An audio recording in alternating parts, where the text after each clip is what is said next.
ಇಲ್ಲ ಶಿವ ಭಕ್ತರಿಗಿಂತ ಹಿರಿಯರಿಲ್ಲ. ಹೌದು. ಇದು ನಿಮ್ಮ ಪಾದ ಸಾಕ್ಷಿ ಎನ್ನ ಮನವೇ ಸಾಕ್ಷಿ ಕೂಡಲ ಸಂಗಮ ದೇವ ಅಂತ ಹೇಳಿದ್ರು. ಇದೇ ಮಾತು ಯಾಕೆ ಹೇಳಿದ್ರಿಪ್ಪ? ವಿಶ್ವದ ಗುರು ಅಂದ್ರ ಅವ್ರಿಗೆ ಜಗದ ಜ್ಯೋತಿ ಅಂದ್ರು, ಜಗದ ಅಣ್ಣ ಅಂದ್ರು. ಅಂತ ಬಸವಣ್ಣನವ್ರು ಹೇಳ್ತಾರ, ಏನ್ ಹೇಳ್ತಾರ ಅಣ್ಣ ಬಸವಣ್ಣನವರು? ಈ ಜಗತ್ತದೊಳಗ ನನಕ್ಕಿಂತ ಕಿರಿಯರು ನನಕ್ಕಿಂತ ಸಣ್ಣವರು ಯಾರಿಲ್ಲ, ಶಿವ ಭಕ್ತರಿಗಿಂತ ಹಿರಿಯರು ಯಾರು ಇಲ್ಲ. ಹೌದಪ್ಪ ಹೌದು. ಇದು ಬಹಿರಂಗದ ಮಾತಲ್ಲ, ಬಂಡಟ್ಟಿಗೆಯ ಮಾತಲ್ಲ, ಅಂತರಂಗದಲ್ಲಿರ್ತಕ್ಕಂಥ ಆತ್ಮ ಪರಮಾತ್ಮನ ಸಾಕ್ಷಿಯಾಗಿ ಹೌದು. ಇದಕ್ಕ ನಿಮ್ಮ ಪಾದನೆ ಸಾಕ್ಷಿ, ನನ್ನ ನಿರ್ಮಲವಾಗಿರ್ತಕ್ಕಂಥ ಮನಸ್ಸೇ ಸಾಕ್ಷಿ ಕೂಡಲ ಸಂಗಮ ದೇವ ಅಂತ ಹೇಳಿದ್ರು. ಹೌದಪ್ಪ ಹೌದು. ಇವತ್ತಿನ ದಿವಸ ಏನಾಗೈತ್ರಿಪ್ಪ ಮಾತನ್ನ? ಮಾಳಕೋಟ್ಗಿ ಗ್ರಾಮದೊಳಗ ಬಹಳಷ್ಟು ಅನುಭವಿಗಳು ತತ್ವಜ್ಞಾನಿಗಳು ಕೊಡ್ಯಾರ ಕೂಡ್ಯಾರ. ಹೌದು. ಇಲ್ಲಿ ನಮ್ಮ ಕಲಗುರಕಿ ಕಲಾ ತಂಡದವರಿಗೆ, ನಮ್ಮ ಗೋವಿಂದ ಕೊಪ್ಪ ಕಲಾ ತಂಡದವರಿಗೆ ಜ್ಞಾನದ ಜಗಳ ನಡೆದಾದ. ನಡೆದದ, ದೊಡ್ಡ ವಿದ್ದು ನಡೆದದ. ಅದರಲ್ಲಿ ನೇಮ ಶ್ರೇಷ್ಠ ಅಥವಾ ನಾಮ ಶ್ರೇಷ್ಠ ಅಂತಕ್ಕಂಥ ವಿಷಯವನ್ನ, ಹೌದು, ಎರಡು ವಿಷಯವನ್ನ ಇದೇ ನಮ್ಮ ಮಾಳಕೋಟ್ಗಿ ಗ್ರಾಮದ ತತ್ವಜ್ಞಾನಿಗಳಾಗಿರ್ತಕ್ಕಂಥ ಹಿರಿಯರಾಗಿರ್ತಕ್ಕಂಥ ಮಲ್ಲು ಮಾರಾಯರವರು ವಿಷಯವನ್ನಿಟ್ಟು ಹೋದಾಗ, ಹೌದು, ಅಚ್ಚಿ ಕಡೆ ಯಾವಾಗ ಹಿಡಿದ್ರಪ್ಪ ವಿಷಯ? ನಾಮನೇ ಜಗತ್ತದೊಳಗ ಶ್ರೇಷ್ಠ ಐತಿ ಅಂತ ಹೇಳಿ ಹೇಳಿದ್ರ ಅವರು. ಹೌದು, ಅಚ್ಚಿ ಕಡೆ ಮಾಸ್ತಾರ ಹಿಡಿದು ವಿಷಯನೇ ಬೆಳೆಸಲಿಲ್ಲ ಅವರು. ನಾಮನೇ ಶ್ರೇಷ್ಠ ಐತಿ ಅಂತೇಳಿ ಹೊಲ ನನ್ನ ಹೆಸರಲ್ಲಿ ಐತೆ ತಿಳ್ಕೊಂಡು ಹಂಗೆ ಪಡಗಿಡಿ ಹೋದ್ರು. ಇಲ್ಲ, ಹೊಲಾರಿ ಎರಿ ಹೊಲ ಹಿಡ್ದಾರ, ಏನ್ರಿ ಕಬ್ಬ ಪಿಬ್ಬ ಹಚ್ಬೇಕಲ್ಲ, ನಮಗರೆ ಮಡ್ಡಿ ಬಿಟ್ಟಾರ. ಹೌದು, ಬೆತ್ತಿ ಬೆಳಿ ತೆಗೆದು ಒಟ್ಟ ಪದ್ಧತಿನೇ ಇಲ್ಲಲ್ಲ ನಿಮಗ. ನೇಮನೇ ಜಗತ್ತದೊಳಗ ಹೆಂಗ ಶ್ರೇಷ್ಠ? ಹೆಂಗ್ರಿ ಗುರುಜಿ? ಪುರಂದರ ದಾಸರೊಂದು ಮಾತು ಹೇಳ್ತಾರ. ಏನ್ ಹೇಳಿದ್ರು ಪುರಂದರ ದಾಸರು? ಗರ್ವ ವ್ಯಾತಕೋ ಪಾಮರ ಮನುಜ ದರೆಯಲ್ಲಿ ಕುರುಪತಿಗೆ ಸರಿ ಎನ್ನಬಹುದೇ. ಹೌದು, ಎನ್ನಬಹುದೇ. ಬಲದಲ್ಲಿ ಹಲದರನೇ, ಛಲದಲ್ಲಿ ರಾವಣನೇ, ಕುಲದಲ್ಲಿ ವಶಿಷ್ಠ ಗೌತಮನೇನೋ ನೀನು. ಹೌದು. ನೇಮದಲ್ಲಿ ಗಾಂಗೆಯೇ ನೀನು ಅಂತ ಕೇಳ್ತಾರ. ಹೌದಪ್ಪ ಹೌದು. ಯಾಕೆ ಕೇಳ್ತಾರಪ್ಪ ಇದನ್ನ? ನೇಮನೇ ಜಗತ್ತದೊಳಗೆ ಹೆಂಗ ಶ್ರೇಷ್ಠ ಅಂತಕ್ಕಂಥದ್ದು, ಯಾಕಂದ್ರೆ ಅದು ಮುಂದೆ ಬಹಳ ಪದ್ಯ. ಹೌದು ಹೌದು. ನೇಮದಲ್ಲಿ ಗಾಂಗೆಯ ಅನ್ನಬೇಕಾಗಿತ್ತಂದ್ರ ಗಾಂಗೆಯ ಯಾರಪ್ಪ? ಶಂತನು ಮಹಾರಾಜ ಮತ್ತು ಗಂಗಾದೇವಿಯರ 8ನೇ ಮಗನಾಗಿರ್ತಕ್ಕಂಥ. ಹೌದು, ಗಾಂಗೆಯ ಯಾವ ಶಾಪಗ್ರಸ್ತ ಅಷ್ಟ ವಸುಗಳೊಳಗಿರ್ತಕ್ಕಂಥ ಹೌದು ದೇವವರ್ತ ಅಂತಕ್ಕಂಥ ಒಣಾಗಿ ಹುಟ್ಟಿ ಬಂದ. ಹೌದಪ್ಪ ಹೌದು. ನೇಮನೇ ಜಗತ್ತದೊಳಗ ಹೆಂಗ ಶ್ರೇಷ್ಠಪ್ಪ ಅಂತಂದ್ರ ನೇಮದಿಂದ ನಡೆದಿದ್ದಕ್ಕಾಗಿ ಜಗತ್ತದೊಳಗ. ಹೌದು. ಆಮೇಲೆ ಅವನ ನಾಮ ಬದಲಿ ಆಯ್ತು. ಮೊದಲ ಅವನ ಹೆಸರೇನು? ಏನಪ್ಪ? ದೇವವರ್ತ. ದೇವವರ್ತ ಅಂತಕ್ಕಂಥವನ ನೇಮದಿಂದ ನಡೆದಿದ್ದಕ್ಕಾಗಿ ನಾಮ ಭೀಷ್ಮ ಅಂತ ಬಂತು. ಹೆಂಗ ಬಂತಪ್ಪ ಅಂತಂದ್ರೆ, ಶಂತನು ಮಹಾರಾಜ ಗಂಗಾದೇವಿಯನ್ನ ಮದುವೆಯಾದ. ಹೌದಪ್ಪ ಹೌದು. ಗಂಗಾದೇವಿಯನ್ನ ಮದುವೆಯಾದಂತ ಶಂತನು ಮಹಾರಾಜ ಗಂಗಾದೇವಿ ಒಂದು ನೇಮ ಇಟ್ಟಿದ್ಳು, ಒಂದು ಮಾತು ಕೊಟ್ಟಿದ್ಳು. ಏನತ್ರಿ ಸರ? ನನ್ನ ವಿರುದ್ಧವಾಗಿ ನೀವು ಯಾವಾಗ ಮಾತಾಡ್ತೀರಿ ಅವತ್ತು ನಾನು ನಿಮ್ಮನ್ನ ಬಿಟ್ಟು ಹೊಕ್ಕಿನಂದಿದ್ಳು. ಹೌದು. ಅವಾಗ 7 ಮಕ್ಕಳನ್ನ ಹಡಿದ ಗಂಗಾದೇವಿ ಕಾಲಾಗ ಹಾಕಿ ನೀರಾಗ ತುಳಿತಿದ್ಳು. ಹೌದು. 7 ಮಕ್ಕಳನ್ನು ಕೊಂದಳು. 8ನೇ ಮಗನಾಗಿರ್ತಕ್ಕಂಥ ದೇವವ್ರತನನ್ನ ಕೊಲ್ಲಲಿಕ್ಕೆ ಹೊಂಟ್ಳು. ನಿಲ್ಲ, ನೀ ಏನು ಮಾಡಕತ್ತಿ ಅಂತ ತಿಳ್ಕೊಂಡ ಅಕ್ಕಿಗೆ ವಿರುದ್ಧ ಮಾತಾಡ್ದ. ಹೌದು. ನಾನು ಹೊಂಟೆ ತಿಳ್ಕೊಂಡು ಗಂಗಾದೇವಿ ಬಿಟ್ಟು ಹೊಂಟ ಬಿಟ್ಳು. ಹೌದಪ್ಪ ಹೌದು. ಅವಾಗ ಶಂತನು ಮಹಾರಾಜ ಬಿಟ್ಟು ಹೋದ್ರ ಸಾಕ, ಕರೆ ನನ್ನ ಮಗ ಉಳಿತನ ತಿಳ್ಕೊಂಡು ನೇಮದಿಂದ ನಡೆದ ಕರೆ. ಹೌದು. ಅವಾಗ ಆ ಗಂಗಾ ಪುತ್ರನಾಗಿರ್ತಕ್ಕಂತ ದೇವವರ್ತನಿಗೆ ವಿದ್ಯೆಯನ್ನ ಕಲಿಸಿ ಮುಂದೆ ಮತ್ತ ಏನ್ ಮಾಡಿದ್ರು? ಆ ಶಂತನು ಮಹಾರಾಜನ ಹಂತಕ್ಕೆ ಕಳಿಸಿದಳು. ಹೌದು. ಆ ಶಂತನು ಮಹಾರಾಜ ಮುಪ್ಪಿನ ವಯಸ್ಸಿಗೆ ಬಂದಿದ್ದ. ಹೌದು ಹೌದು. ಮುಪ್ಪಿನ ವಯಸ್ಸಿಗೆ ಬಂದಿದ್ದ ಕರೆ ಆ ಬ್ಯಾರೆ ಮೀನುಗಾರನ ಮಗಳಾಗಿರ್ತಕ್ಕಂತ ಹೌದು ಮತ್ಸಗಂಧಿ ಅಂತಕ್ಕಂತ ಹೆಣ್ಣು ಮಗಳು ಸತ್ಯವತಿ ಅಂತೇಳಿ ಬದಲಾಗ್ಯದಕ್ಕಿ ಹೆಸರನ್ನು ಕೂಡ. ಆ ಸತ್ಯವತಿ ಮ್ಯಾಗ ಮನಸ್ಸು ಮಾಡಿದ ಯಾರು? ಯಾರು? ಶಂತನು ಮಹಾರಾಜ. ಹೌದು. ಸತ್ಯವತಿ ಮ್ಯಾಗ ಮನಸ್ಸು ಮಾಡಿ ನಿನ್ನ ಮದುವೆ ಮಾಡ್ಕೋಬೇಕಂತ ಮಾಡಿ ತಿಳ್ಕೊಂಡು ತನ್ನ ಪ್ರೇಮ ನಿವೇದನೆಯನ್ನ ಸತ್ಯವತಿಯ ಮುಂದೆ ಹೇಳ್ದ. ಹೌದಪ್ಪ ಹೌದು. ಸತ್ಯವತಿಯ ಮುಂದೆ ತನ್ನ ಪ್ರೇಮ ನಿವೇದನೆಯನ್ನು ಹೇಳಿದಾಗ ನನ್ನ ತಂದೆಯನ್ನು ಕೇಳು, ನನ್ನಲ್ಲಿ ಇಲ್ಲ, ಹೌದು. ನನ್ನ ತಂದೆ ಒಪ್ಪಿದ ನಾನು ನಿನ್ನ ಮದುವೆ ಆಗುತ್ತೇನೆ ತಿಳ್ಕೊಂಡು ಸತ್ಯವತಿ ಮಾತು ಹೇಳಿದ್ರು. ಹೌದಾ? ಅವಾಗ ತಂದೆಯಾಗಿರ್ತಕ್ಕಂಥವನನ್ನು ಕೇಳಿದಾಗ ತಂದೆ ಅಂದ, ಏನಂತ? ನಿನಗೆ ಈಗಾಗಲೇ ಮೊದಲೊಬ್ಬ ವಯಸ್ಸಿಗೆ ಬಂದ ಮಗ ಇದ್ದಾನ ದೇವವರ್ತ. ಹೌದು. ಅವ ವಯಸ್ಸಿಗೆ ಬಂದ ಮಗ ಇದ್ದಾನ. ನನ್ನ ಮಗಳ ನಿನ್ನ ಮದುವೆ ಆದ್ರ ಮುಂದ ಆ ಮೊದಲು ಹುಟ್ಟಿರ್ತಕ್ಕಂಥ ಮಗನೇ ರಾಜಕ್ಕನ ಕರೆ ನನ್ನ ಮಗಳ ಮಕ್ಕಳು ಹೌದಾ? ಅವನ ಕೈಯಾಗ ದಾಸರಾಗಿ ಬಾಳ್ಬೇಕಾಗತ್ತದಂದ. ಹೌದು. ಅವಾಗ ಅವ ಹೇಳ್ತಾನೆ, ಏನಂತಾನಪ್ಪ ಅಂತಂದ್ರ ಅವನ ಮಾತಿಗೆ ವಿರುದ್ಧ ಆಡ್ಲಾರ್ದೆ ಮನುಷ್ಯನೊಳಗ ಆ ಸತ್ಯವತಿಯ ಚಿಂತನೆಯನ್ನ ಮಾಡ್ತಾ ಚಿಂತಾಕ್ರಾಂತನಾಗಿ ಮನೆಯೊಳಗ ಬಂದು ಕುಂತ. ಹೌದಪ್ಪ ಹೌದು. ದೇವವರ್ತ ತಂದೆಯ ಮನಸ್ಸನ್ನ ಪರೀಕ್ಷೆ ಮಾಡಿ ತಂದೆಯ ಮನದಲ್ಲಿ ಏನೈತೆ ತಿಳ್ಕೊಂಡ ವಿಚಾರ ಮಾಡದ. ಹೌದು. ಆ ಸತ್ಯವತಿ ಅವನ ಮನುಷ್ಯನಲ್ಲಿ ಇದ್ದದ್ದನ್ನ ತಿಳ್ಕೊಂಡು ಹೌದು. ಆ ಸತ್ಯವತಿಯ ತಂದೆ ಹಂತಕ್ಕೆ ಹೋಗಿ ನಮ್ಮಪ್ಪನಿಗೆ ನಿನ್ನ ಮಗಳನ್ನು ಕೊಟ್ಟು ಮದುವೆ ಮಾಡಂದ. ಅವಾಗ ಹೇಳ್ತಾನ, ನನ್ನ ಮಗಳನ್ನು ಕೊಟ್ರ ನನ್ನ ಮಗಳ ಮಕ್ಕಳು ನಿನ್ನ ಕೈಯಾಗ ದಾಸರಾಗಬೇಕಕ್ಕದಂದ. ಹೌದು. ಅವಾಗ ಒಂದು ಪ್ರತಿಜ್ಞೆಯನ್ನು ಮಾಡದ. ಏನತ್ರಿ? ಏನು ಪ್ರತಿಜ್ಞೆಯನ್ನು ಮಾಡಿದಪ್ಪ ಅಂತಂದ್ರ, ಏನಪ್ಪ? ನನ್ನ ಮಕ್ಕಳ ರಾಜ ಆಗಂಗಿಲ್ಲ ಅಂದಾಗ ನೀ ಬಿಡ್ಬಹುದು ಕರೆ, ಹೌದಾ? ಆದ್ರೆ ನಿನ್ನ ಹೊಟ್ಟೆಲಿ ಹುಟ್ಟಿರ್ತಕ್ಕಂಥ ಮಕ್ಕಳು ಮುಂದೆ ಮಾಡಬಹುದಲ್ಲ ಅಂತಕ್ಕಂಥ ಮಾತನ್ನು ಹೇಳಿದಾಗ ಒಂದು ಪ್ರತಿಜ್ಞೆಯನ್ನು ಮಾಡದ. ಏನತ್ರಿ ಸರ? ಇನ್ನ ಜೀವನದೊಳಗ ಬ್ರಹ್ಮಚಾರ್ಯ ವೃತ್ತವನ್ನ ಪಾಲನೆ ಮಾಡ್ತೀನಿ, ನಾನು ಮದುವೆನೇ ಆಗಂಗಿಲ್ಲ, ನಿನ್ನ ಮಗಳನ್ನು ಕೊಡು, ನಾ ಕುರು ವಂಶದ ಕಾವಲುಗಾರ ಆಗ್ತೀನಿ, ಕರೆ ರಾಜ ಆಗಂಗಿಲ್ಲ ತಿಳ್ಕೊಂಡು ಮಾತು ಕೊಟ್ಟ ಪ್ರತಿಜ್ಞೆ ಮಾಡದ. ಹೌದಾ?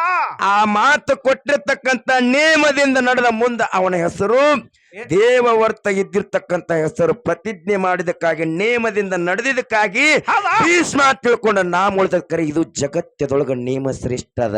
ಹೌದಾ? ಈ ಸತ್ಯ ಸಿದ್ಧರ ಸತ್ಯದ ಶಿವಲೀಲಾಮೃತವನ್ನ ಹಾಡ್ಬೇಕಾಗಿತ್ತಂದ್ರ ಮಾತಾಡ್ಬೇಕಾಗಿತ್ತಂದ್ರ ಈ ನಾಮ ಜಗತ್ತದೊಳಗ ಹಜರಾಮರವಾಗಿ ಉಳಿಬೇಕಾಗಿತ್ತಂದ್ರ ನೇಮ ಐತಿ. ನೇಮ ನೇಮ ಬೇಕಲ್ಲ, ಎಲ್ಲದಕ್ಕೂ ನೇಮ ಐತಿ. ನಮ್ಮ ಹಾಲ ಮತದ ಹಿರಿಯರು ಕಂಬಳಿಯನ್ನ ಹಾಸಿ ಡೊಳ್ಳದರ ಮ್ಯಾಗ ಇಟ್ಟು ದಗ್ಗ ಬಲಕ್ಕಿಟ್ಟು ಕಂಚಿನ ಕೈತಾಳ ಕೈಯೊಳಗೆ ಹಿಡ್ಕೊಂಡು ತಲಿ ಮ್ಯಾಗ ತೊಪ್ಪಿಗೆಯನ್ನ ಹಾಕಿ ಇಲ್ಲ ಪೀಠವನ್ನು ಸುತ್ತಿ ಪಟ್ಟಗ ಸುತ್ತಿ ಏನಾದರೂ ಸತ್ಯ ಸಿದ್ಧರ ಡೊಳ್ಳಿನ ಪದ್ಯವನ್ನ ಸತ್ಯ ಸಿದ್ಧರ ಶಿವಲೀಲಾಮೃತವನ್ನ ಮೆರೆಸಬೇಕಾಗಿತ್ತಂದ್ರ ಜಗತ್ತದೊಳಗ ನೇಮ ಐತಿ ತಿಳ್ಕೊಂಡು ಇದು ನಾಮ ಅಜರಾಮರವಾಗಿ ಉಳಿದದ. ಹೌದು, ನೇಮ ಬೇಕೇ. ನೇಮ ಇರ್ಲಾರ್ದೆ ನಾಮ ಇಲ್ಲ. ಇಲ್ಲ. ಯಾರ ನೇಮದಿಂದ ಮಾಡೋ ಭಕ್ತಿ ಸ್ವಾಮಿ ನಿನ್ನ ಹಿಡಿತನ ಎತ್ತಿ ಎತ್ತಿ ಹೇಳ್ಯಾರ ಹಿರಿಯರು. ಹೌದಪ್ಪ ಹೌದು. ನೇಮದಿಂದ ಯಾರ ಜಗತ್ತದೊಳಗ ನಡೀತಾರ ಅವರ ನಾಮ ಹಜರಾಮರವಾಗಿ ಉಳಿತದ. ಉಳಿತದಲ್ಲ. ನೇಮ ತಪ್ಪಿದ್ರ ಅವರ ನಾಮ ಉಳಿಯಂಗಿಲ್ಲ. ಉಳಿದಲ್ಲ. ಜಗತ್ತದೊಳಗ ನಾಮ ಉಳಿಬೇಕಾಗಿತ್ತಂದ್ರ ಮೊಟ್ಟ ಮೊದಲಿಗೆ ನೇಮ ಉಳಿಬೇಕಾಗತ್ತದ. ಅದಕ್ಕೆ ಹೇಳ್ಯಾರ ನೇಮದಲ್ಲಿ ಗಾಂಗೆಯ ಶ್ರೇಷ್ಠ ಅಂತ ಹೇಳ್ಯಾರ ಭೀಷ್ಮನಿಗೆ. ಹೌದಪ್ಪ ಹೌದು ಹೌದು. ಅದಕ್ಕೆ ಜಗತ್ತದೊಳಗ ನೇಮ ಅಂತಕ್ಕಂತ ಅದು ಶ್ರೇಷ್ಠ ಅದ. ನೇಮ ಬೇಕೇ ಎಲ್ಲದಕ್ಕೂ. ನೇಮಕ್ಕೆ ಆಗದೆ ಇರ್ತಕ್ಕಂಥದ ನಾಮನೇ ಇಂತ ನಾಮದಿಂದ ನೇಮ ಹಿಂಗ ಉಳ್ದದ ತಿಳ್ಕೊಂಡು ನಮ್ಮ ಸರಜೋಡಿ ಕಲಾವಂತರು ಹೇಳ್ತಾರ. ವಿಷಯ ಹೇಳಿದ್ರಪ್ಪ ಅಂತಂದ್ರ ನಮ್ಮದೇನ ಅಭ್ಯಂತರ ಇಲ್ಲ. ವಿಷಯ ಮುರಿದು ಮಾತಾಡ್ತಾರ ಅವರು. ನಾವೇನ್ ಹೇಳಿವಿ, ನೇಮದಿಂದ ನಡೆದಿದ್ದಕ್ಕಾಗಿ ನಾಮ ಉಳ್ದೈತೆ ಅಂತ ಹೇಳಿವಿ. ಹೌದು, ಹಿಂಗ ಮುರಿದು ಮಾತಾಡಿವು ನಾವು. ನಾಮದಿಂದ ನಡೆದಿದ್ದಕ್ಕಾಗಿ ಜಗತ್ತದೊಳಗ ನೇಮ ಉಳಿಬೇಕು ಹಂಗ ವಿಷಯ ಇತ್ತಂದ್ರ ಮಾತಾಡ್ರಿ. ಹೌದು, ಮುರಿದು ಮಾತಾಡೋದ್ರಿ ಸರ ಮುದಕಣ ಸರ. ಇನ್ನೊಂದು ಮಾತು ಹೇಳಿದ್ರ ಅವರು. ಏನ್ರಿ? ಒಂದು ಮಾತನ್ನ ಕೇಳಿದ್ರೆ ಎಲ್ಲಾ ಕಮಿಟಿಯವರ ಅಪ್ಪನೆಯನ್ನು ತಗೊಂಡು ಏನ್ ಕೇಳಿದ್ರು? ಸಿದ್ಧಾಟಿಗೆ ಪ್ರಶ್ನೆ. ಸಿದ್ಧಟ್ಟಿಗಳೊಂದು ಮಾತನ್ನ ಕೇಳಿದ್ರ ಅವರು. ಏನ್ ಕೇಳಿದ್ರಪ್ಪ? ನಮ್ಮಪ್ಪ ಅಮೋಘ ಸಿದ್ಧ ಅಮೋಘವಾಗಿರ್ತಕ್ಕಂತ ಭಕ್ತಿಯನ್ನ ಮಾಡಿ ಚಂಡ ರುಂಡ ಕಡ್ಕೊಂಡು ಬಂದಿದ್ದಕ್ಕಾಗಿ ಹೌದು ಆ ಮಾಲಗಂಬಾಗ್ಯದ ಮತ್ತ ಪಾದ ಕಡ್ಕೊಂಡಿದ್ದಕ್ಕಾಗಿ ಪಾದಗಟ್ಟೆ ಆಗ್ಯದ. ಹೌದು. ನಮ್ಮ ಅಮೋಘ ಸಿದ್ಧನ ಮಠಮಾನದೊಳಗ ಮಾಲಗಂಬ ಪಾದಗಟ್ಟಿ ಇರುವುದು ಸಹಜ ಅದ. ಹೌದು ಹೌದು. ಕರೆ ಮಾಳಿಂಗರಾಯನ ಮಠಮಾನದೊಳಗ ಆ ಮಾಲಗಂಬ ಪಾದಗಟ್ಟಿ ಯಾಕದವ ಅಂತ ಕೇಳಿದ್ರು ಅವರು. ಯಾಕದ ಓದ್ ಕೇಳ್ತಾರ ಅವ್ರು. ಒಂದ್ ಮಾತು ಹೇಳ್ತೀನಿ ಮುದಕಣ್ಣ ಮಾಸ್ತರ್ ಅವರಿಗೆ. ಏನ್ ಹೇಳ್ತೀರಿ ಸರ್? ಏನಪ್ಪಾ ಅಂತಂದ್ರ ನಂದೊಂದು ಸಂಶಯ ಕಾಡ್ಲಕತ್ತದ ಈ ಪ್ರಶ್ನೆದೊಳಗ. ಏನು ಸಂಶಯ ಕಾಡ್ಲಾಕತ್ತವ್ರಿ ಗುರುಜಿ? ಅಮೋಘ ಸಿದ್ಧ ಅಡಿಕೇಶ್ವರ ಋಷಿ ಅವತಾರದೊಳಗ ತನ್ನ ರುಂಡ ಕಡ್ಕೊಂಡು ಹೌದು ಆ ಗುರುವಿಗೆ ಅರ್ಪಣೆ ಮಾಡದ ಪಾದ ಕಡ್ಕೊಂಡಿದ್ದಕ್ಕಾಗಿ ಅದು ಪಾದಗಟ್ಟಿ ಆಯ್ತು, ಮಾಲಗಂಬ ಆಯ್ತತ್ ನೀವ್ ಹೇಳ್ತೀರಿ. ಹೌದು ಹನುಮಂತ ದೇವರ ಗುಡಿ ಮುಂದೆ ಮಾಲಗಂಬ ಐತಿ, ಪಾದಗಟ್ಟಿ ಐತಿ. ಅವು ಎಲ್ಲಿ ಬಂದು? ದ್ಯಾಮವ್ವನ ಗುಡಿ ಮುಂದೆ ಪಾದಗಟ್ಟಿ ಐತಿ. ಹೌದು ಮಾಲಗಂಬದಾವು. ಮಾಳಿಂಗರಾಯನ ಗುಡಿ ಮುಂದೆ ಪಾದಗಟ್ಟಿ ಐತಿ. ನಾ ಇದನ್ನ ಯಾಕೆ ಅನ್ನಕತ್ತೀನಪ್ಪ ಅಂತಂದ್ರ ನೀವ್ ಎಷ್ಟು ಕೇಳಿದ್ರೆ ಅಷ್ಟಕ್ಕೆ ಉತ್ತರ ನಾ ಕೊಟ್ಟು ಹೋಗ್ತಿದ್ದೆ. ಕರೆ ಹೌದು ನೀವೊಂದು ಮಾತಿಟ್ರಿ ಸರ್. ಏನ್ ಮಾತಿಟ್ರಿ? ಏನತ್ತ? ಒಂದು ಮಾತು ಹೇಳಿದ್ರವ್ರು, ಸೊನ್ನಾರಿ ಸಿದ್ಧ ಬೈರಿಗೆ ಮಾತು ಕೊಟ್ಟಿದ್ದ ಯಾರು? ಸೋಮರಾಯ ಗೌಡ. ಹೌದು ಹೌದು ನನ್ನೆಲ್ಲಾ ಕರ್ತವ್ಯವನ್ನು ಮುಗಿಸಿ ತೆಂಗಿನಷ್ಟು ಹೊಣ್ಣು ನಿನ್ನ ಪಾದಕ್ಕಿಟ್ಟು ನನ್ನ ಶಿರಸು ಪವಾಡ ಮಾಡ್ತೀನಿ ಅಂತ ಹೇಳ್ಯಾನ. ಕರೆ ಆಮ್ನ ಹೇಳಬೇಡ್ರಿ, ಮಾಳಿಂಗರಾಯಿಂದ ಅಷ್ಟೇ ಅದ. ಕರೆ ರೇವಣ ಸಿದ್ಧನ ಗುಡಿ ಮುಂದನು ಮಾಲಗಂಬ ಐತಿ ಅಂತಕ್ಕಂತ ಮಾತು ನೀವಂದಿರಿ. ಹೌದಾ? ಅವ್ರ ಬಡ್ಡಿ ಬ್ಯಾರ ಇವ್ರ ಬಡ್ಡಿ ಬ್ಯಾರ ಅಂತ ನೀವಂದಿರಿ. ಯಾಕಂತ ಕೇಳಿದ್ರ ಮಾಲಗಂಬ ಪಾದಗಟ್ಟೆ ಆಗಾಕ ಅಡಿಕೇಶ್ವರ ಋಷಿ ಒಬ್ಬನೇ ರುಂಡ ಕಡ್ಕೊಂಡಿಲ್ಲ. ಹೌದು ಪುಷ್ಪದತ್ತ ಅನ್ನತಕ್ಕಂತ ರುಂಡ ಕಡ್ಕೊಂಡಾನ. ಭಗವಂತನಿಗೆ ತನ್ನ ರುಂಡ ಕಡ್ದು ಆರತಿ ಮಾಡಿದ ಒಬ್ಬಿದ್ದಾನ. ಹೌದು ನಾ ಅದನ್ನ ಉತ್ತರ ಬ್ಯಾರೆ ಬ್ಯಾರೆ ಹೇಳ್ತಿದ್ದೆ. ಕರೆ ನಮ್ಮ ಮತ್ತೆ ಇನ್ನ ಬಾಳ ಇದಾವ ಇದಕ್ಕೆ ಉತ್ತರ. ಭಾವನ ಬಿರ್ದಾವಳೆ ಹೋಗು ಮಾಯ ತಪ್ಪು ಬಂದದ. ಆದ್ರೆ ನೀವು ಹೇಳಿದಕ್ಕಾಗ ನನಗ ಸಂಶಯ. ಯಾಕಂದ್ರೆ ಇದು ಮಾಲಕೂಟಿಗೆ ಅಂದ್ರೆ ಬಹಳ ಸಿದ್ಧಟ್ಟಿಗೆ ಒಳಗ ಅನುಭವಿಗಳಿರ್ತಕ್ಕಂತ ಊರೈತಿ, ನಾಡೈತಿ. ಹೋಗ್ಬಾರುವಂತ ಜಾಗನ ಹುಲ್ಲು ಮಾರು ಯಾರು ಮಾಡಬೇಡ್ರಿ. ನೀವಂದಿರಿ ಏನಂದಿರಿ? ಅಮೋಘ ಸಿದ್ಧನ ಅಡಿಕೇಶ್ವರ ಋಷಿ ಅವತಾರದೊಳಗ ಚಂಡ ಕಡ್ಕೊಂಡು ಹೌದು ಆ ಮಾಲಗಂಬ ಆಗ್ಯದ, ಪಾದ ಕಡ್ಕೊಂಡಿದ್ದಕ್ಕಾಗಿ ಪಾದಗಟ್ಟೆ ಆಗ್ಯದ ಅಂದಿರಿ. ಹೌದು ಈ ದ್ಯಾಮವ್ವನ ಗುಡಿ ಮುಂದ ಪಾದಗಟ್ಟೆ ಐತಿ. ಇದು ಎಲ್ಲಿದ್ ಬತ್ತು? ದುರ್ಗವ್ವನ ಗುಡಿ ಮುಂದೆ ಪಾದಗಟ್ಟೆ ಐತಿ. ಹೌದು ಇದು ಎಲ್ಲಿದ್? ಬಸವಣ್ಣನ ಗುಡಿ ಮುಂದೆ ಮಾಲಗಂಬ ಅದಾವ. ಹನುಮಂದೇವ್ರ ಗುಡಿ ಮುಂದೆ ಅದಾವು. ಅವು ಎಲ್ಲಿದ್ದ ಬಂದು?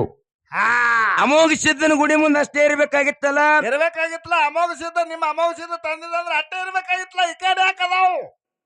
ನೀವ್ ಹೇಳಿರ್ತಕ್ಕಂತ ಮಾತು ಯಾಕೆ ಈ ಮಾತು ಕೇಳ್ಬೇಕಾಗ್ಯದಪ್ಪ ಅಂತಂದ್ರ, ಹೌದು ನಮ್ಮ ಪ್ರಶ್ನೆಕ್ಕೆ ಉತ್ತರ ಬರ್ಲಿಲ್ಲಪ್ಪ ಅಂತಂದ್ರ ನಾವೇ ಉತ್ತರ ಹೇಳ್ಬೇಕಂತಕ್ಕಂತ ಮಾತು ಹೇಳ್ಯಾರ. ಹೌದು ನೀವು ಯಾವುದೇ ಉತ್ತರ ಹೇಳ್ರಿ, ಎಲ್ಲದಕ್ಕೂ ಸರಿಸಮ ಆಗುವಂಗಿತ್ತಂದ್ರ ಆ ಉತ್ತರ ಹೇಳ್ರಿ. ಹೌದು ಸುಮ್ಮನೆ ಏನಾರೇ ಒಂದ್ ಹೇಳಂಗಿಲ್ಲ. ನಾ ಯಾಕೆ ಈ ಮಾತು ಅನ್ಬೇಕಾತಂದ್ರ ನೀವ್ ಒಂದು ಮಾತಿಟ್ರಿ. ಏನತ್ತ? ಆ ಸೋಮರಾಯನ ಕತಿ ಹೇಳಿದಕ್ಕಾಗಿ ಈ ಮಾತು ಬರ್ಬೇಕಾಗ್ಯದ. ಹೌದಾ?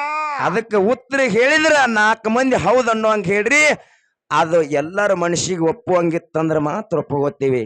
ಹೌದು ಮತ್ತಿನ್ನ ನಮ್ಮ ಸರ್ಜೋಡಿ ಕಲಾವಂತರ ನಮಗೊಂದು ಕೇಳ್ಯಾರಪ್ಪ ಅಂತಂದ್ರ ನಾವು ಒಂದು ನಮ್ಮ ಸರ್ಜೋಡಿ ಕಲಾವಂತರಿ ನಾವೊಂದು ಮಾತು ಕೇಳುದದ. ಏನ್ ಕೇಳೋರದ್ರಿ ಸರ? ಅಮೋಘ ಸಿದ್ಧ ಕೈಲಾಸ ಬಿಟ್ಟು ಭೂಲೋಕಕ್ಕೆ ಬರಬೇಕಾದ್ರೆ ಹೋಮದ ಕಂಬಳಿ ನೇಮದ ಬೆತ್ತ ಬಡವಗ ಬಾಗೆ ಬಂಜಿಗೆ ತೊಟ್ಲು ಮಳಿ ಕೀಲು ಬೆಳ್ಳಿ ಕೀಲು ಪ್ರಸಾದ ಗಂಟ. ಹೌದು ಮುಂದೆ ನಂದಿನಿ ಮಾಡ್ಕೊಂಡು ಹಿಂದೆ ತಂದಿನಿ ಮಾಡ್ಕೊಂಡು ಸಂಗಾಟ ಬೈಲು ಭೂತಾಳ ಸಿದ್ಧನ ಕರ್ಕೊಂಡು 3 ಮುಂಗಡಿ ಮುಮ್ಮೆಟ್ಟು ಗುಡ್ಡಕ್ಕೆ ಇಳ್ದ. ಹೌದು ಹೇಳ್ದಾನ. ಅಂತ ಅಮೋಘ ಸಿದ್ಧಗ 4 ಮಂದಿ ವರವಿನ ಮಕ್ಕಳು, 3 ಮಂದಿ ಪುಣ್ಯದ ಮಕ್ಕಳು, ಒಬ್ಬಾಕಿ ಹೆಣ್ಣು ಮಗಳಿದ್ದಾಳ. ಅದಾಳ. ಆದ್ರ ಆ ಹೆಣ್ಣು ಮಗಳು ಮತ್ತೊಂದು ಇಲ್ಲಿ ಪ್ರಶ್ನೆ ಕೇಳುದೇನಪ್ಪಾ ಅಂತಂದ್ರ, ಏನ್ರಿಪ್ಪ? ಆ ಹೆಣ್ಣು ಮಗಳಿಗೆ ಅರಕೇರಿ ಗೌಡಕಿ ಕೊಟ್ಟ ಕಾಲಕ್ಕ ಆ ಹೆಣ್ಣು ಮಗಳಿಗೆ ಆ ತನ್ನ ಅಳಿಯ ನನ್ನ ಆಳಿನಕ್ಕಿಂತ ಆಳಾಗಿ ನಡೆಸಿಕೊಂಡಿದ್ದಕ್ಕಾಗಿ ಮಲಕಾರಿ ಸಿದ್ಧ ಸಿಟ್ಟಿಗೆದ್ದ ತನ್ನ ಗೌಡಿಕಿ ಕಸಗೊಂಡಾಗ ಹೌದು ಆ ಹೆಣ್ಣು ಮಗಳು ಮನಸ್ತಾಪ ಆಗಿ ಗುಡ್ಡ ಬಿಟ್ಟು ಹೋಗ್ತಾಳ. ಹೌದಾ? ಆ ಹೋಗ್ತಾಳ. ಕರೆ ಎಲ್ಲಾ ನಾಡನ್ನ ತಿರುಗಾಡ್ಯಾಳ. ಈ ಕಾಡಿ ಅರಣ್ಯ ಸಿದ್ಧ ಮಲಕಾರಿ ಸಿದ್ಧ ಮುಂದ್ ಹುಟ್ಟುತ್ತಾರ. ಹೌದು. ಆದ್ರ ಬಾಗಲಕೋಟೆ ಜಿಲ್ಲೆ ಬದಾಮಿ ತಾಲೂಕು ನೀರ್ಲಿಕೇರಿ ಒಳಗ ಹೌದು ಅಲ್ಲಿ ಏನ್ ಪವಾಡ ಆಗೈತಪ್ಪ ಅಂತಂದ್ರ, ಏನ್ರಿಪ್ಪ? ಎಲ್ಲಾ ಧರ್ಮರ ಬಂದ ಆ ಧರ್ಮದ ಕಟ್ಟಿ ಮ್ಯಾಗ ಅಲ್ಲೊಂದು ಕಟ್ಟೆ ಅದ. ಅಲ್ಲಿ ಎಲ್ಲಾರು ಕುಂತಾರ. 21 ಮಂದಿ ಧರ್ಮರತ್ ಹೇಳ್ತಾರ ಅಲ್ಲಿ ಇತಿಹಾಸ. ಹೌದು. ಇಲ್ಲೊಂದು ಮಾತು ಕೇಳೋದೇನಪ್ಪಾ ಅಂತಂದ್ರ, ಹೊನ್ನಪ್ಪ ಗೌಡ, ರಬಕವ್ವ, ಗೌರಾದೇವಿ, ಸೋಮಲಿಂಗ, ಅಮೋಘ ಸಿದ್ಧ, ಭೂತಾಳ ಸಿದ್ಧ ಅಲ್ಲಿ ನೆನದಾರ. ಹೌದು. 21 ಮಂದಿ ಧರ್ಮರು ಅಲ್ಲಿದ್ದಾರ ಅಂತ ಹೇಳ್ತಾರ. ಹೌದು. ಇವ್ರ ಒಳಗ ರೇವಣ ಸಿದ್ಧನು ಅದೇ ಗುಡಿ ಒಳಗ ನೆಲೆಸ್ಬೇಕಾದ್ರ ಅಂತದೊಂದು ಪವಾಡ ಆಗ್ಯದ, ಅಂತದೊಂದು ಕಾರಣ ಐತಿ. ಹೌದಾ? ಅದೇ ಗುಡಿ ಒಳಗ ರೇವಣ ಸಿದ್ಧನ ಮೂರ್ತಿ ಇರ್ಬೇಕಾದ್ರ ಅಂತದೊಂದು ಕಾರಣ ಐತಿ. ಅದು ಏನು ಕಾರಣಕ್ಕಾಗಿ ರೇವಣ ಸಿದ್ಧ ಅಲ್ಲಿದ್ದಾನ ಅಂತದೇನು ಕಾರಣ ಆಗೈತಿ. ರೇವಣ ಸಿದ್ಧ ಅಲ್ಲಿ ಇರ್ಬೇಕಾದ್ರ ಏನಾಗೈತಿ ಅಂತಕ್ಕಂಥದ್ದು ನಮ್ಮ ಸರ್ಜೋಡಿ ಕಲಾವಂತರಿಗೆ ಒಂದು ಸಣ್ಣ ಮಾತು ಕೇಳ್ದದ. ಹೌದು. ಈಗ ಬಹಳ ಅತಿಯಾಗಿ ಮಾತುಗಳನ್ನ ಆಡ್ಲಾರದೆ ಯಥಾ ಪ್ರಕಾರ ಪ್ರಕಾರ ನಮ್ಮ ಪ್ರಶ್ನೆಕ್ಕ ಉತ್ತರ ಬರ್ಲಿಲ್ಲ ಅಂದ್ರೆ ನಾವೇ ಉತ್ತರ ಹೇಳ್ಬೇಕಂತ ಹೇಳ್ಯಾರ. ಹೌದು ನಿಮ್ಮ ಬಾಯಿಲೇನೆ ಹೇಳಿ ಏನಂದಿರಿ? ಎಲ್ಲಾ ಗುಡಿ ಮುಂದೆ ಬ್ಯಾರೆ ಬ್ಯಾರೆ ಬಡ್ಡೆದವು. ಮಾಳಿಂಗರಾಯನ ಗುಡಿ ಮುಂದೆ ಹೆಂಗ್ ಬಂದದ, ರೇವಣ ಸಿದ್ದನ ಗುಡಿ ಮುಂದೆ ಹೆಂಗ್ ಬಂದದ ಅಂತ ಕೇಳಿರಿ. ಅದ ಒಂದೇ ಮಾತಿದೆ ನಮ್ಮನ ಪ್ರಶ್ನೆ. ಯಾಕಂತ ಕೇಳಿದ್ರೆ ಬಹಳ ಮಂದಿ ಕೇಳಕತ್ತಾರ ಇದನ್ನ. ಹೌದು ಅಲ್ಲಿದಲ್ಲೇ ಮುಚ್ಚಿಟ್ಟು ಮಲ್ಲಿ ಮನಿ ಸಾರಿಸ್ದಂಗ ಆಗಬಾರದು. ಇವತ್ತು ಹೊರಗೆ ಬೀಳ್ಬೇಕ್ರಿ ಸರ್ ಅದು. ಅದೇ ನಿಮ್ ಉತ್ತರ ಏನೈತಿ ನೋಡ್ಬೇಕಾಗ್ಯದ. ಬಹಳ ಮಂದಿ ಕೇಳಕತ್ತಾರ ಅವ್ರು. ಅವ್ರು ಖರೆ ಹೇಳುದಿಲ್ಲ ಹೇಳು. ಯಾಕಂದ್ರೆ ಕೇಳುದಾಗ್ಯದ. ಬಾಳ ಮಂದಿ ಅತ್ತಾರ ಅಮೋಘ ಸಿದ್ಧ ಬ್ಯಾರಲ್ಲ, ಮಾಳಿಂಗರಾಯ ಬ್ಯಾರಲ್ಲ, ನಮಗೆಲ್ಲಾ ಒಂದೇ ಅತ್ತಾರ ಕರೆ. ಆದ್ರ ಮತ್ತು ನಾ ಯಾರಿಗೂ ಪೌಜಾರಿಕೆ ಮಾಡವಲ್ಲ, ಏನು ಅನ್ನವ್ರಲ್ಲತ್ತಾರ. ಆದ್ರೂ ಮತ್ ಒಳಗೊಂದು ಬ್ಯಾರೆ ಒಳಗ ಡಾವ್ ಇಟ್ಟಿರ್ತಾರೆ ಒಂದು ಡೊಬ್ಲಿಕೆ. ದಯವಿಟ್ಟು ಹಂಗ ಮಾಡಕ್ ಹೋಗ್ಬೇಡ್ರಿ. ಹೌದು ಆ ಭೇದ ಮಾಡ್ಬೇಡ್ರಿ ತಿಳ್ಕೊಂಡ್. ನಿಂದೇನ್ ಆಜ್ಞೆ ಅಲ್ಲ, ನಂದು ವಿನಂತಿ ಐತಿ. ಅದ ವಿನಂತಿಯನ್ನ ನೀವು ಪೂರೈಸಬೇಕಾಗಿತ್ತಂದ್ರೆ ಅದಕ್ಕೆ ಸಮರ್ಥವಾಗಿರ್ತಕ್ಕಂಥ ಉತ್ತರ ಹೇಳಿರ್ತಕ್ಕಂಥ ಮಾತು ಹೇಳ್ತಾ ಒಂದು ಸತ್ಯ ಸುಂದರವಾಗಿರ್ತಕ್ಕಂಥ ಚಾಲ ಹಾಡಿ ನಮ್ಮ ಸರ್ ಜೋಡಿ ಕೆಲವಂತ ಚಾನ್ಸ್ ಹೊಕ್ಕದ. ಆಗಲ್ಲಪ್ಪ ಆಗಲ್ಲ.